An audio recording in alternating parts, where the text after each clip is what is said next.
va enchaîner avec John qui va nous parler de comment diffuser un podcast. Donc l'idée c'est on héberge ça sur WordPress et comme ça on s'affranchit des plateformes. Voilà, pas besoin d'acheter un service tiers. Voilà, on fait tout soi-même et puis on est autonome. Donc voilà, on applaudit John et puis il va nous parler de ça. Merci. Voilà, bonjour, merci d'être là. Juste déjà une petite question, il y a des gens qui font du podcast ici ou qui ont pu... Ok, bon. Ça marche. Alors voilà, l'idée c'est comment diffuser un podcast avec WordPress. Et puis, en gros, voilà le contenu de ce que je vais parler. Je vais vite faire une introduction sur ce que c'est un podcast, le fond, le flux RSS qui est quand même le cœur du podcast, et puis comment ça marche. Je vais lister quelques plugins qui existent, qui vont nous aider sur du WordPress. Et puis après, je vais faire vite le tour du plugin que moi j'utilise, les réglages et puis les quoi comment. Et puis après, il y aura quelques bonus où je vais expliquer d'autres alternatives si vous voulez faire ça un peu différemment. Donc moi, je me présente, je m'appelle John Robert Nicou. Je suis dans la communauté WordPress depuis bien longtemps. J'ai participé au WordCamp Genève en 2016. Après, on a fait le WordCamp Lausanne. J'anime les meet-up WordPress à Lausanne. Et puis, j'ai eu un podcast pendant longtemps, pendant 6 ans, avec un copain, où on avait un podcast qui s'appelait PodSource, où on parlait de graphisme et web design. Et puis, actuellement, je publie toujours quelques podcasts sous wp2.ch, où je parle d'actualité WordPress. Et puis, c'est principalement des quick news sur ce qui se passe dans WordPress et puis quels ont été les derniers changements. C'est des podcasts de 5 minutes, des choses comme ça, juste pour tenir au courant les gens, pour qu'ils n'aient pas besoin d'aller lire les logs et puis les choses comme ça. Donc le podcast, au départ, c'est un bricolage technique. L'idée, c'était de permettre à des gens de s'abonner à un flux et puis de pouvoir avoir automatiquement des épisodes qui arrivent sans qu'ils aient besoin d'aller consulter le site pour être tenu à jour de ce qui sortait. Donc c'est tout basé sur la technologie justement du flux RSS, qui est un standard depuis 2000, où on va pouvoir avoir dans ce flux, en fait on n'héberge pas directement le podcast, c'est juste un lien vers le fichier vidéo ou audio, dans notre cas pour le podcast. Aujourd'hui, le podcast, c'est quand même bien démocratisé. Et puis, moi, je les groupe en 3 catégories. Il y a vraiment le podcast amateur, qui est fait par des passionnés, avec les moyens du bord. C'est un peu le cas dont je vais parler aujourd'hui. Il y a des podcasts maintenant qui sont faits par des groupes, qui sont vraiment enregistrés en studio, diffusés, publiés sur des sujets divers. Et puis, il y a ce que j'appelle la catch-up radio, qui sont juste des émissions de radio qui sont rediffusées aussi en podcast via des flux RSS. Le flux RSS, justement, c'est vraiment le cœur de la philosophie du podcast. Il a été inventé par Aaron Swartz, qui nous a quittés. Et le flux, en fait, il contient toutes les infos, toutes les méta, en fait, de notre podcast. Il ne contient pas directement les fichiers audio ou vidéo. Donc, c'est vraiment des liens qui vont nous amener vers ce truc. Et puis, on a des applications qui sont capables de lire les fichiers RSS et puis qui vont nous préparer la miniature, l'affichage en fait du truc. Il n'y aura plus qu'à appuyer sur le player pour lire. Après, il y a des applications aussi qui le font d'eux-mêmes maintenant. Pour les mobiles, on a du Podcast Addict, on a Pocket Cast. Il y a bien sûr ce qui est à la base un peu de tout ça, qui est Apple Podcast, qui a été vraiment le centre de départ. Et puis maintenant, on a les gros acteurs du streaming audio qui s'y mettent, donc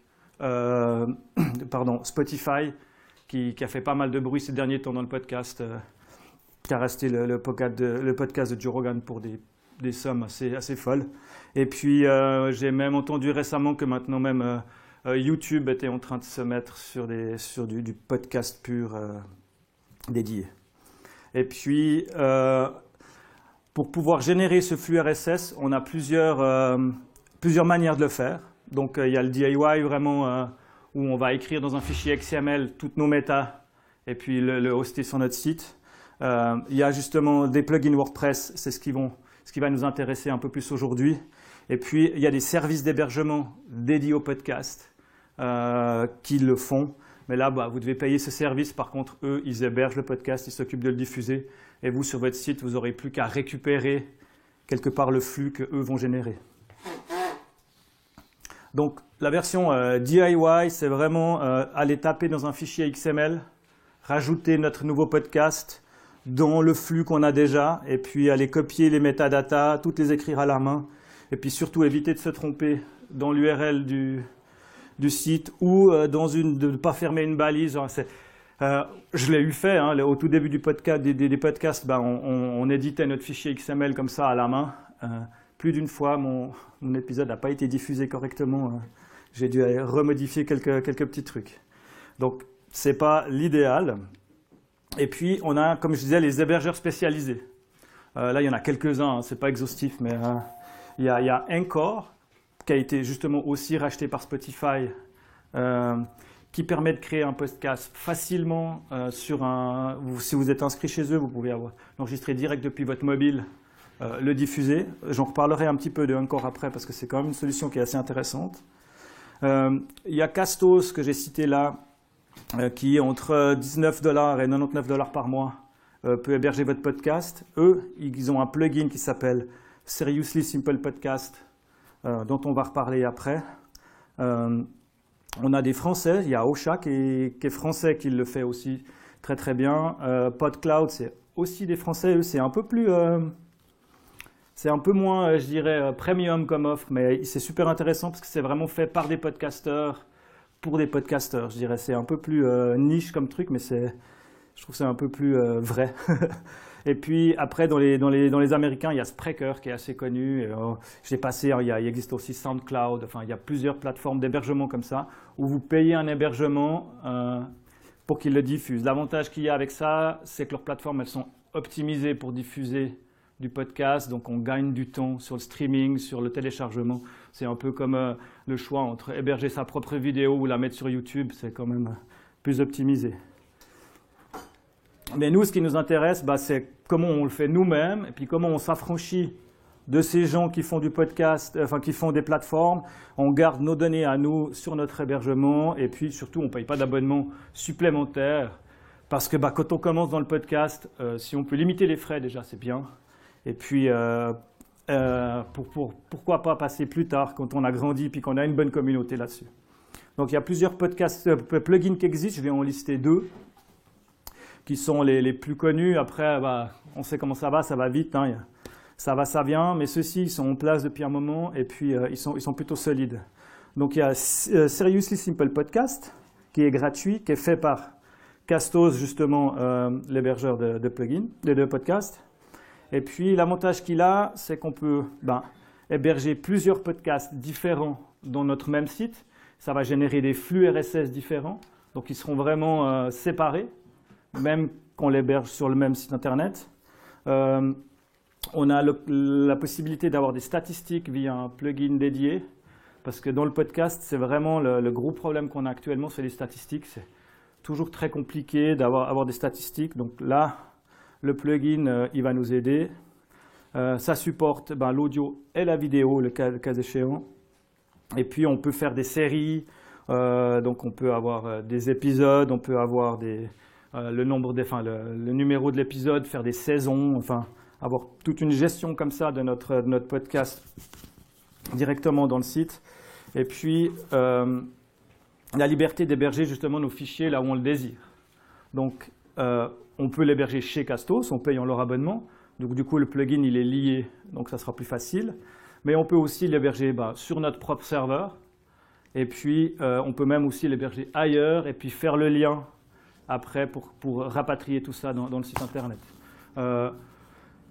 Dans la plupart des cas, si vous n'avez pas une audience complètement folle, l'héberger sur votre serveur, si vous avez un serveur qui fait tourner un WordPress correctement, ça ne sera pas un problème. Après, le problème, il va venir avec le temps, quand vous aurez stocké beaucoup de podcasts, avec le poids.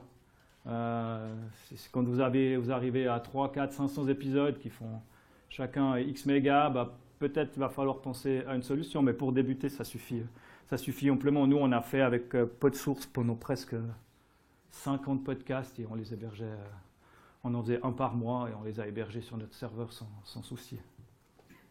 Et puis le plugin est gratuit et puis Castos, eux, ils permettent de faire ce plugin gratuitement parce que ils ont un revenu qui est la vente d'espace. Donc c'est pas sur nos données en fait qu'ils se font des sous. Il y a un autre plugin qui est assez connu qui s'appelle PowerPress, Podcast Plugin, qui est fait par Blueberry.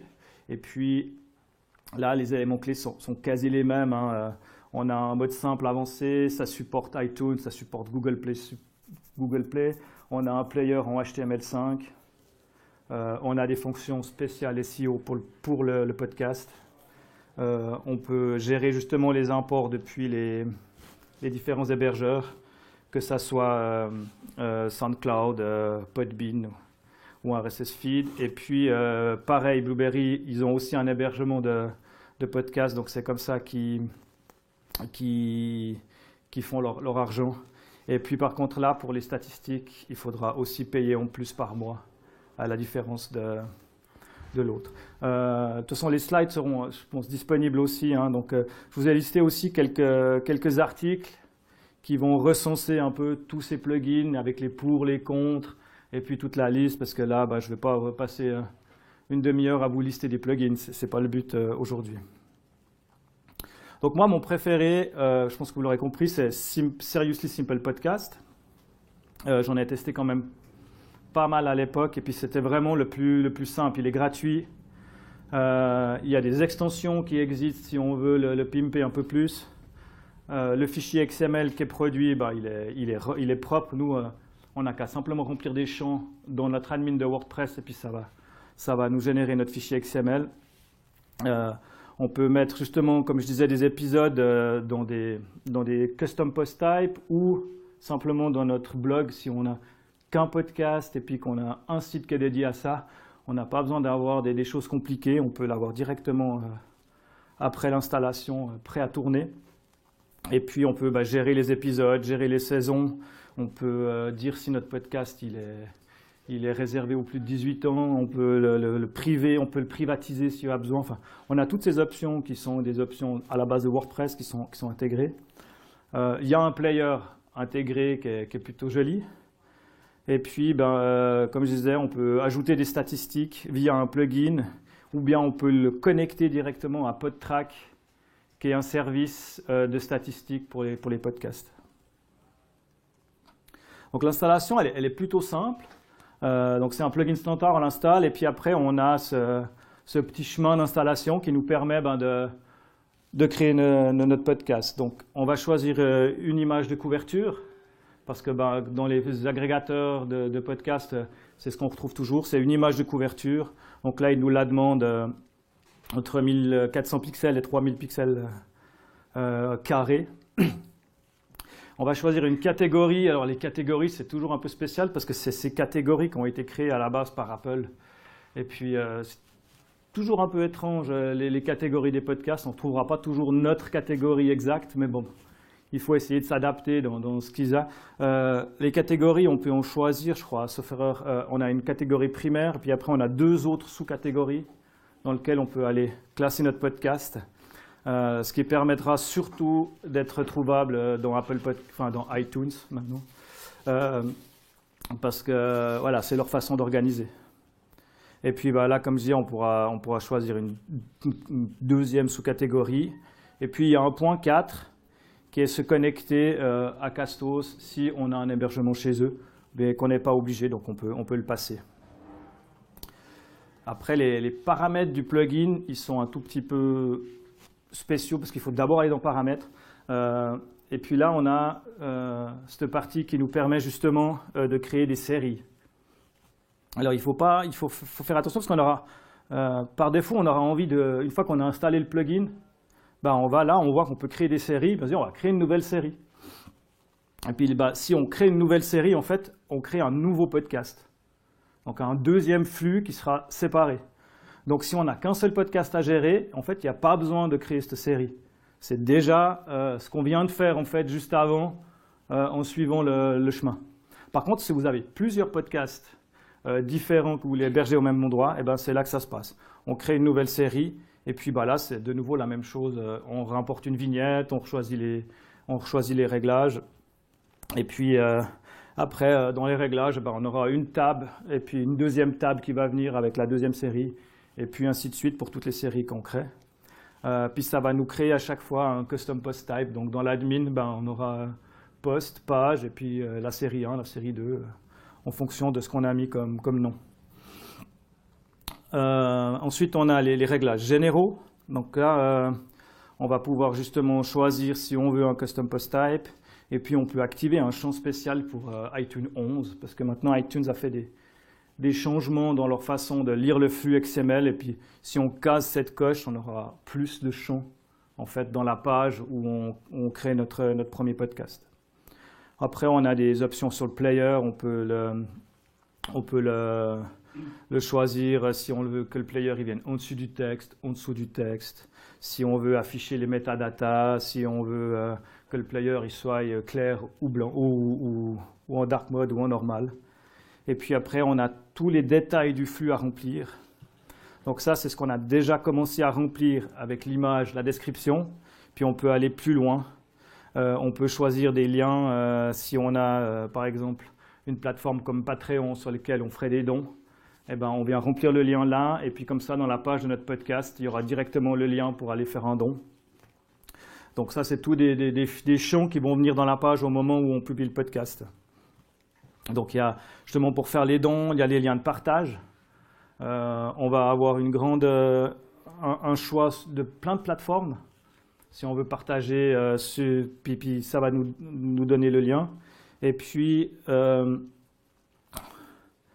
qu'est-ce que je disais? Tic.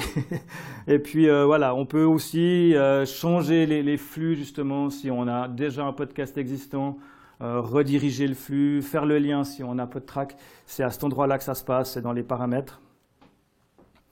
Et puis après, pour la suite des paramètres, on a aussi la sécurité. On peut protéger le podcast par un mot de passe, si on a quelque chose de privé.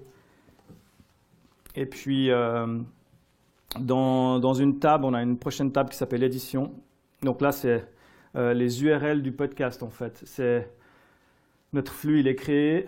Et puis, dans cette partie édition, il va nous donner, en fait, le lien qu'on doit pouvoir nous repartager. Si on veut dire aux gens, allez écouter mon podcast, c'est là. Eh ben, c'est ici qu'on trouvera l'URL exact du podcast avec le flux RSS. Si on veut directement partager le lien sans s'énerver à trouver où c'est. L'hébergement, c'est si on utilise chez eux, on va faire les liens directement. Et puis, comme je disais, si on commence en auto-hébergé et puis qu'avec le temps, on voit que tout d'un coup, il faut qu'on passe chez eux, en un clic, on peut faire l'import de nos anciens podcasts, les importer sur leur service sans devoir tout recommencer. Et puis, ensuite, ils ont quelques extensions qui sont validées en fait par eux. Donc, il y a une extension qui s'appelle Template Elementor. Donc, si vous utilisez Elementor avec cette extension, vous avez une mise en page déjà prête pour vos podcasts qui sera là. Justement, il y a des statistiques, il y a du CDN, il y a les intégrations avec Spreaker ou avec d'autres templates, enfin d'autres thèmes WordPress comme Genesis. Ça, c'est justement dans la liste. Et puis, dans les options, il y a justement cette liste des distributeurs de podcasts. Donc, il y en a en tout plus de 40, que ça passe par Google, que ça passe par Spotify, machin truc. Et puis, c'est là on va pouvoir choisir lesquels on veut afficher dans notre page, pour pas que notre page ressemble à un sapin de Noël. Et puis, on peut dire, OK, moi, je vais en afficher que 3 ou 4 en dessous du lecteur podcast. Et puis, lors de la publication, en fait, ça va se passer assez simplement. On a vraiment une page WordPress où on a un titre, et puis après, on a nos champs à remplir. On a un bouton, pas très net, mais on a un bouton où on peut aller importer notre podcast. Alors là, il y a toujours des limitations. Il faut faire attention avec WordPress, parce que des fois, on est limité dans le poids du fichier qu'on peut importer. Donc, si votre podcast est gros, des fois, vous avez meilleur temps de passer par le FTP, aller le déposer sur votre serveur, et puis ici, simplement, écrire le lien du fichier. Et puis, l'avantage qu'il y a avec ce plugin, c'est qu'une fois qu'on a importé le podcast, tous les autres champs qui sont là, la durée, la date de publication, les métadonnées, eh ben, au moment où on va sauver pour la première fois notre podcast, automatiquement, lui, il va les générer avec ce qu'il a trouvé dans notre fichier MP3 qu'on aura importé. Donc il n'y a pas besoin de remplir vraiment tous les champs. La première fois, on le sauve. Lui, il va remplir automatiquement les métadatas. Et puis après, nous, on peut venir les modifier si on veut, rajouter le numéro d'épisode, les choses comme ça. Et puis en bas, on a un exemple à peu près du player que ça rend. Donc on a l'image mise en avant. Le petit player, là, il est en dark mode. Et puis, comme je disais, après le lien pour télécharger fichier. Ou bien, et puis on a la durée, la date d'enregistrement, les choses comme ça qui viennent s'afficher. Donc ça, c'est vraiment pour ce plugin-là qui va vous permettre de gérer ça. Après, dans les bonus, ce que j'ai mis moi, c'est que moi, pour mon podcast actuel, qui est un podcast plutôt court, j'utilise Anchor. Donc Anchor.fm, c'est... Alors maintenant, ça a été racheté par Spotify il y a quelques années maintenant. Et puis, ça vous permet vraiment d'enregistrer un podcast rapidement. Par contre, c'est eux qui hébergent le podcast et c'est eux qui ont leur propre, enfin, qui vous donnent un flux RSS. Donc, c'est plus le vôtre qui est publié par le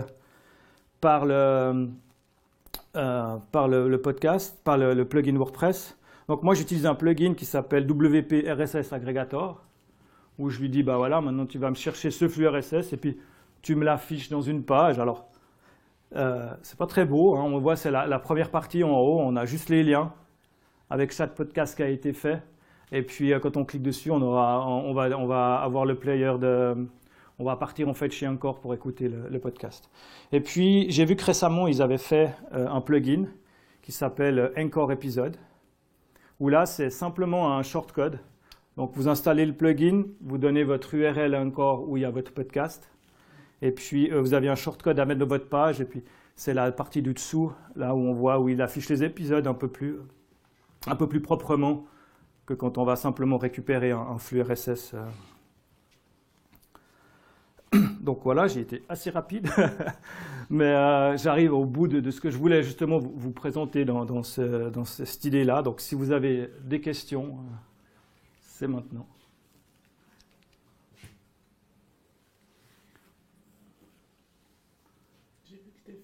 Donc on va pouvoir... C'est juste pour savoir si on peut revoir... Oui, après, il y aura de toute façon le slide qui sera dispo sur le site, et puis ça sera normalement, ça sera disponible en vidéo sur les replays du Meetup. Après, je sais pas, ça sera sûrement sur WordPress TV, des choses comme ça.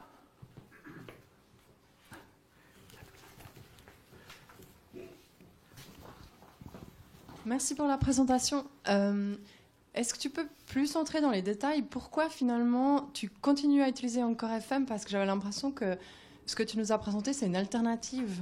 Oui, en fait, ce que j'ai présenté, c'était pour le podcast que j'avais avant, où on l'enregistrait vraiment, on l'enregistrait en local, où je faisais un montage audio, j'exportais mon fichier MP3. Et puis là, j'hébergeais mes fichiers du podcast là. Là, j'utilise encore c'est mon podcast un peu annexe comme ça, où je fais juste des émissions de 2-3 minutes. Et puis que je fais déjà pas assez régulièrement. Donc si je devais encore l'éditer, l'enregistrer, le publier, je crois que je le ferais pas du tout. Donc c'est vraiment la solution alternative rapide, je dirais. Mais l'idée, quand on fait un podcast et puis qu'on a vraiment... qui est un peu monté, comme on faisait avant avec un générique, où on avait 2 pistes, où il fallait faire un peu de montage, puis on publiait nos propres fichiers. On utilisait justement le plugin dédié. Et du coup, quand tu utilisais la solution avec WordPress, tu utilisais quoi pour faire l'enregistrement? Alors, à l'époque, on utilisait Google Hangout. Ah, simplement, ok.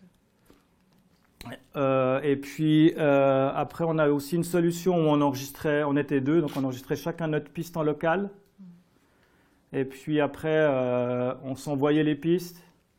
Et puis je récupérais tout dans Audition. Et puis comme ça, je pouvais intégrer le générique de début, le générique de fin, et puis le mixage des pistes. Après, on avait utilisé un service à un moment, mais je n'ai plus le nom, qui faisait ça automatiquement, qui était assez fun aussi, mais qui n'était pas très stable. Donc il fallait quand même avoir des backups en local pour ne pas perdre tout au moment de l'export.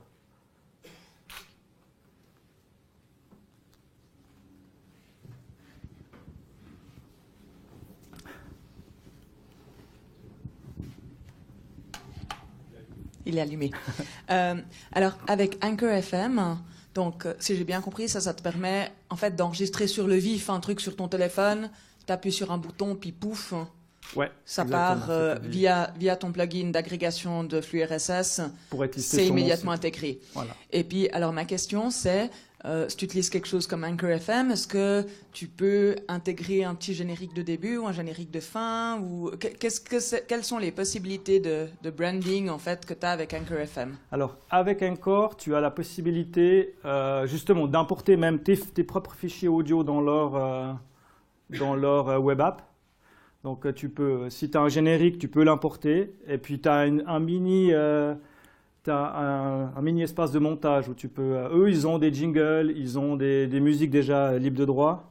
Et puis, c'est du drag and drop. Tu dragues tes pistes, on peut les remélanger, les arranger. Tu peux enregistrer, par exemple, en plusieurs fois et puis empiler tes enregistrements. Ils ont des musiques qui sont déjà dispo, des intros, des outros, des choses comme ça.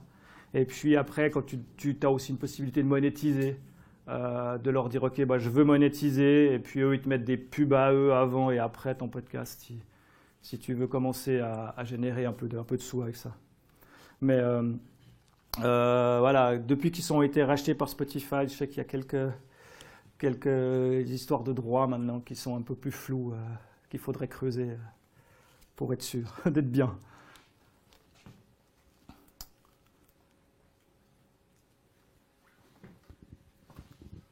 So I'm sure I did not understand everything you said, but about how long does the processing time take for, so after you've done a recording, how long end to end do you think does it take to kind of make it public? That's the first question. That's the first question. The second one is, where is the recording stored? Where is it stored? In which platform is it stored? The actual recording of the podcast. Okay. It doesn't take really long because you just have to fill the feed and upload the file. It's depending on the size of your file, but it's no longer to do a blog post.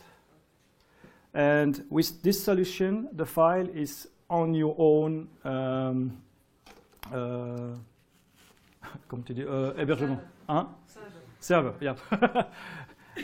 This is what I say. It's depending on how many podcasts you have or how big they are. Maybe by the time you're gonna need somebody to host them for you. But if you are small and you don't want to spend money on that, it's okay to do it like this, and it's enough. Like normal hosting, it's enough. You're just maybe gonna have some more time if you use the podcast platform. The people want to listen. Maybe you have to wait maybe 1 minute to have the beginning of the podcast to listen, instead of one platform that hosts for you. Maybe it's streamed, so it's instant.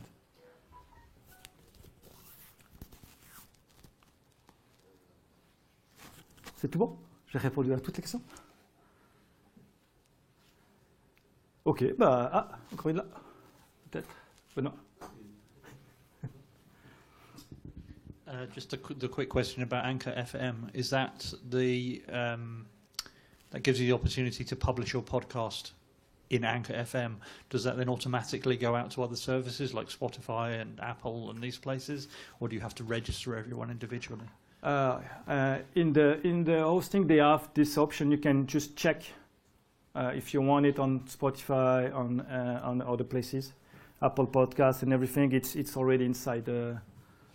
I think, did I see correctly on the slide that Anchor FM is owned by Spotify? Yeah. Okay. Yeah, it's also for that it's ready for Spotify, but you can just have to check if you want it on Apple and everything. They do it for you. Okay. And the thing we use. No, nothing more. It's okay like this. Voilà, je termine juste parce qu'avec Anchor, c'est vrai que c'est un peu machin, mais c'est une plateforme que nous, on a utilisée dans la communauté du podcast francophone pendant un moment parce qu'on faisait beaucoup de ce qu'on appelle des streetcasts, où vraiment on enregistrait à la volée des podcasts qui parlaient de notre vie, et puis c'était vraiment ça, on prend le téléphone, on a une idée, on enregistre un podcast de 3 minutes, et puis on parle de nous, et puis on a une communauté comme ça qui s'est créée pendant un moment avec le podcast qui était assez chouette, et puis là c'est en train de se tasser, je dirais. Moi j'ai arrêté d'en faire parce que j'en avais marre, je voulais plus expliquer ma vie au monde entier. Mais il y a encore une communauté qui fonctionne là-dedans, comme ça, qui est assez chouette. Et puis il y a une autre plateforme, si jamais, qui existe dans les bonus, puisqu'il me reste du temps, qui s'appelle Cappuccino. Je ne sais pas si vous avez entendu. Là, ça reste du streetcast, donc vous pouvez enregistrer des épisodes de 3 minutes.